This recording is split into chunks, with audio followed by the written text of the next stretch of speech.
I am with you with the area of advanced business and financial management.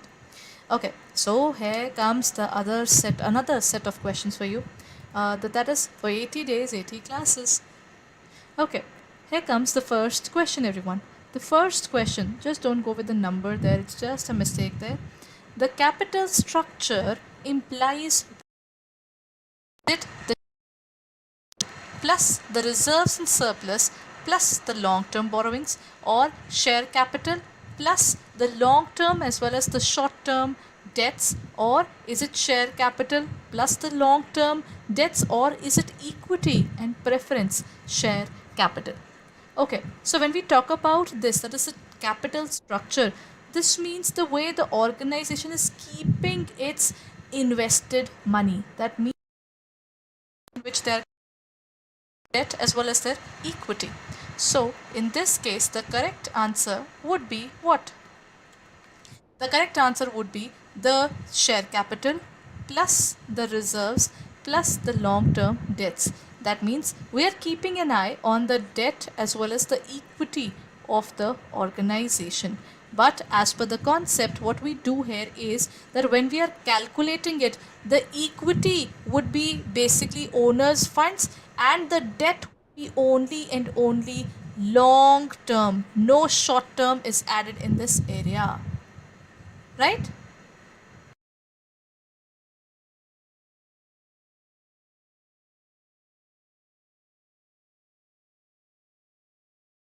Done, everyone? So, if I talk about the debt structure, then capital and equity are those amounts that we have invested in the business. But this is a blend of whatever I am putting in and whatever other people, if I am not able to put in that much amount of money, then what is the amount that other people are putting in for me? Next point, that is, what do you mean by the financial leverage? What is financial leverage accordingly to you? The financial leverage, there are two kinds of leverage actually. There is financial leverage and the second one is operating leverage. Operating is for the day-to-day business. If I'm investing in the business, then it would be operating. Otherwise, it would be financial leverage.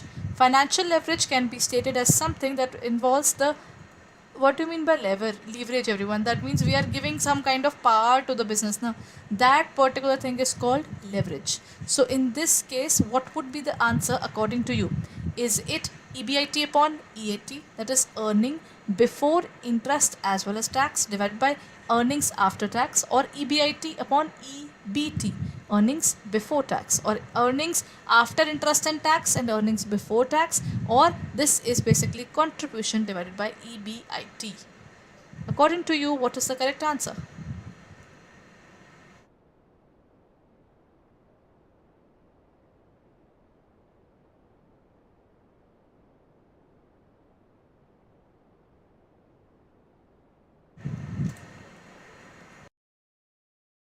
The EBIT upon EBT. This is earnings. This is earnings before interest and tax, earnings before interest and tax divided by earnings before tax. That is EBIT upon EBT. Next point, which of the following is the most serious problem that might arise due to excessive reliance on the internal recruitment? If the organization is involved in too much recruitment, they're just putting more and more and more people into their organization, what does it cause? Does it cause reduced job performance, or high labor turnover, lack of motivation, or internal resistance? If the number of people are increasing day by day, now something that will happen is over recruitment will be basically a weird situation, right? If we rely on the people who are working in the lower area, then they are shifted to the next promotion is given to them time and again, they will become lethargic. They'll be like, acha, this job is mine, and at the same time, however I work, I'll be still promoted. Now this ideology that I'll be still promoted will kill their performances, because they are not being competitive anymore. They are just doing their work, and that too in whatever performance they are looking forward to. These things are not helping them to grow further. If it is not helping them to grow further, what they need is they need to do something about that scenario. When they want to increase that particular thing, this is not lack of motivation. They know our job is secured, what can be done. Then the job performance can be hampered. The high labor turnover will never be there, internal resistance will never be there. But the problem is excessive reliance on internal recruitment. When we ask yes, there's one more problem. If I the correct answer, no doubt the job performance would reduce, but still the problem of internal recruitment would be more than that. Why? Do you know, when you rely on internal recruitment a lot, the moment you find someone who is better than the person who's recruited, from the lower level, that means a person who started from the you can say finance level, then he rose up to the CEO. The moment he wants to be an MD, someone else becomes an MD, this person will have an internal resistance. Even though he knows that particular person deserves to be an MD, he'll still fight with it. He'll still be fighting that, nay, nay, I deserved it. Why is this person sitting into that position? Why? Because there's a resistance from their side. Because according to them, since they had been sitting in the organization for so long, they should be given a promotion. That particular ideology is very, very dangerous. That is the internal resistance. Right? Next question. Then, what do you talk about? Which of the following formulae is used to calculate the degree of combined leverage? That means the combined leverage is for both the operating and the financial.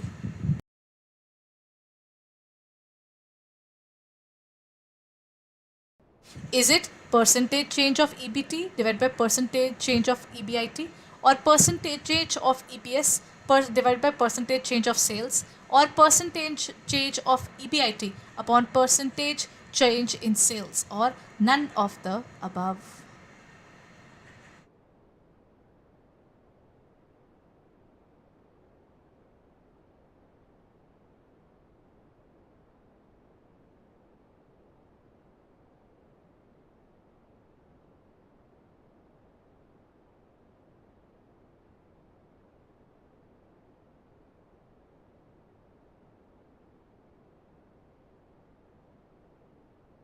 What would be the correct answer? The correct answer here would be percentage change in EPS divided by percentage change in sales. So in this case, the correct answer would be B. The degree of combined leverage is the product of degree of operating leverage and degree of financial leverage. It is used to respond the company's earnings in comparison to its sales. Basically, in this case, what's happening? Percentage change in EPS upon percentage change in sales. We are looking forward towards operating as well as the financial work together. Whatever we need on a daily basis, and whatever we need to increase our earnings for the organization. That means our shareholders needs to be kept happy now. That is the point that they are looking forward to. So in this case, it would be B. Okay, I think we are done with this question, but let's look at it again. The term capital structure implies share capital plus reserves plus long term debts. If we look at, then is share capital plus long and short term debts. C is share capital plus long term debts, or equity and preference share capital. The point is, when we look at share capital plus reserves, this is what we can specify as this amount. Share capital plus reserves would be giving us a total of shareholder funds. This is the amount that we are putting into the business there, and plus the long term debts. The long term debts are the ones which are taken for more than 1 year. So it would be share capital plus the reserves plus the long term debts. That is capital structure. We do not look at the short term debt, we just look at the long term debt. Next point, the process of narrowing a large number of candidates to a smaller field is called rushing, recruitment, selection, or enrollment. What would the point here, everyone?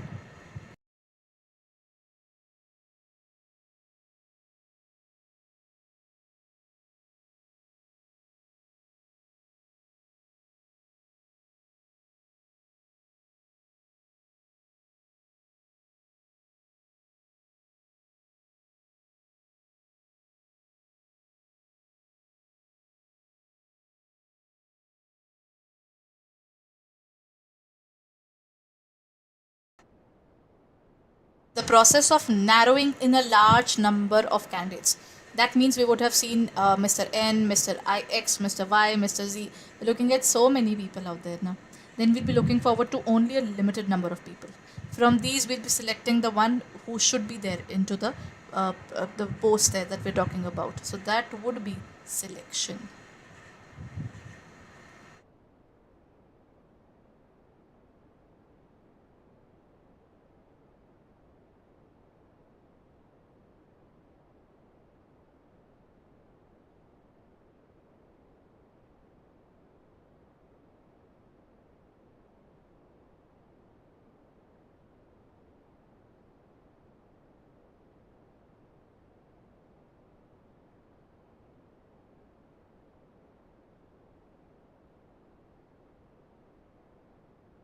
Done, everyone?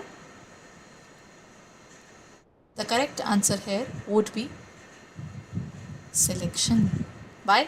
Because in terms of recruitment, we are adding more and more and more people.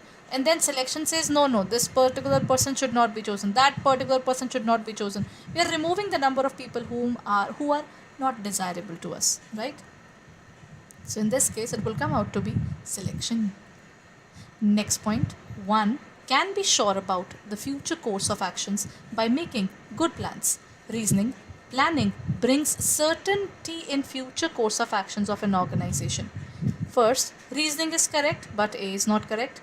A is correct, but R is not correct. Both A and R are correct, or both A and R are not correct. What would be the correct answer, everyone, in this case?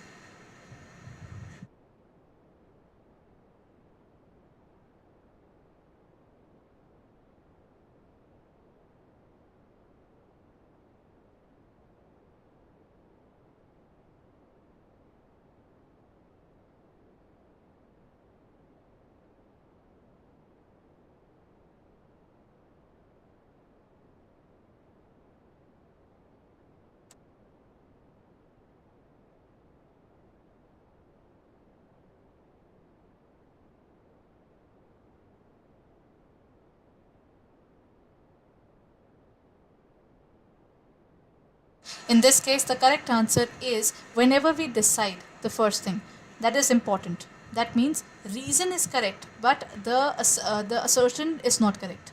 The first thing is says one can be sure about future course of actions by making good plans.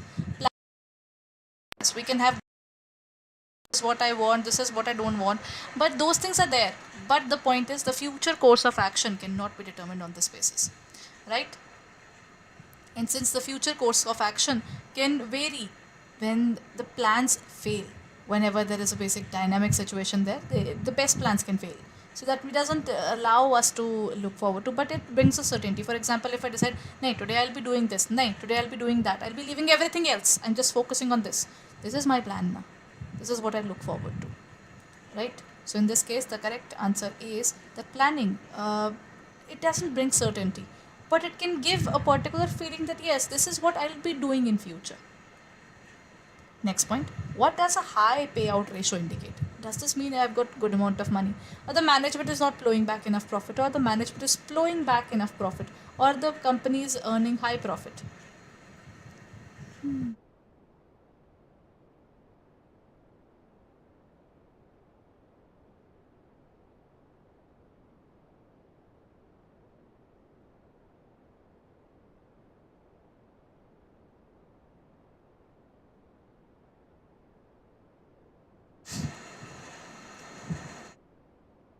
A high payout ratio would mean that the organization is not keeping enough for themselves. This means this is a negative point.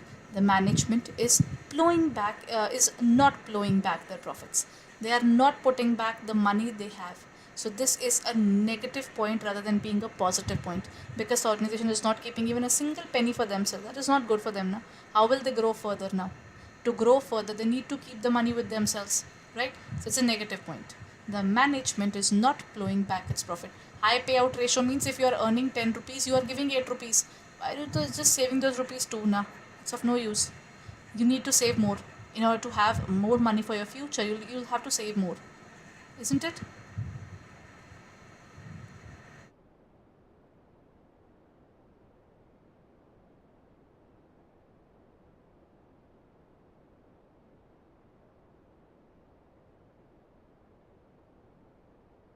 Next point, arrange the following staffing procedures to in correct sequence. Determining sources of personal supply, then preparing personnel specifications or selection of personnel or determining personnel characteristics. What is the correct way of looking forward towards a person that we want to keep? Source of personal supply, then preparing that particular person for specifications, selection of a personnel or determining. The correct answer would be A. First of all, you look at the kind of person that you want. Then you determine what kind of people you're looking forward to, the options that we're looking forward to. Then among the options you will determine the characteristics. Achha, the particular person that I want should be like this.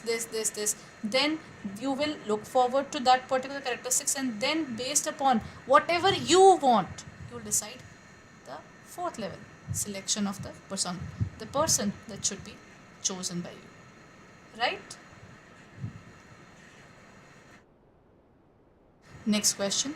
The managerial function of staffing is most closely related to controlling, leading, marketing, or organizing. If I look at staffing there now, staffing is very much closely related to organizing. Why? We start with planning, then we go to organizing, then we go to staffing, then we go to directing, and then we go to controlling. That is post corp to be taken there. It is basically planning, organizing, staffing, directing, and controlling. We work. So in this case, that's the answer. Okay, this is it for the day, everyone. But if you're preparing for CAIIB, the examination is coming up. Have you really looked forward to your preparation in a better way? If you haven't, then the very first thing that you need to do is go ahead and check out our website. If you haven't checked out the website yet, for further details, you should check out whatever we are having. Do you know CIB batches are coming up from 21st of April there? If you haven't seen that, then go ahead and check it out. Same on our website. What you need to do is basically go on the JIB and CIB era. Let me just guide you where to go exactly.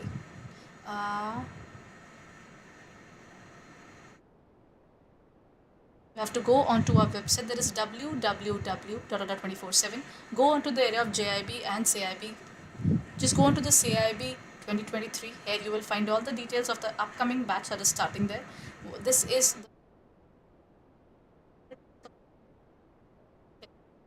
there. Along with this, you will be getting the entire classes time period, that is 7 to 8 p.m., 7 a.m. to 8 a.m. ABFM is also there, BRBL is also there. All the classes are already specified here, right? So you can check out all the classes that will be starting in this upcoming period. If you're looking forward to it, what can be done? You can actually use the code Y541 and get a discount of up to 78%. This is 77 if you have your app. Then with the using of app there and using the particular code Y541, you can get it for an amount of 77% discount. That means this will give you 5519.77. Acha, along with this is one more option. If you're looking forward to this examination and you're like, nahi, I want more. You also want the elective examination, but you're also looking forward to the revision batches and you don't want to pay time and again. So you can be economically better in this case.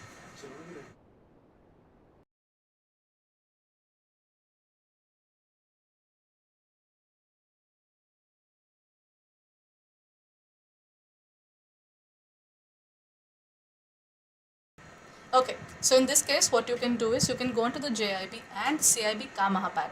Just go onto the CIB Kamaha pack. This includes hours of classes, 65 test series, 514 videos, and 124 ebooks. What you can do is you can go ahead and check it out. There are 5 electives covered here: rural, HRM, IT, Digi, and risk management and central banking. What you need to do is you need to go onto this area and then you need to click on the area of buy now, and you can use the code Y541. As soon as you will apply this code, this will cost you 8049.77. That means this 8,000 rupees can save a lot of time, because you don't have to buy revision batch, you don't have to buy any other specific batch out there. This particular one batch can save your money, because you don't have to pay for electives, you don't have to pay for the revision batches or the power pack or the case study batch, whatever batch is coming up, and both bilingual as well as English medium batches open for you. That means you can look out for the content in any of the classes without any hassle, right? So if you're looking forward to better content and a better way of preparing, then kindly go ahead and join our classes. And we as a mentor would be guiding you as well as teaching you all the concepts of the CIB examination, right? Thank you so much, everyone. I'll be meeting you tomorrow. Thank you.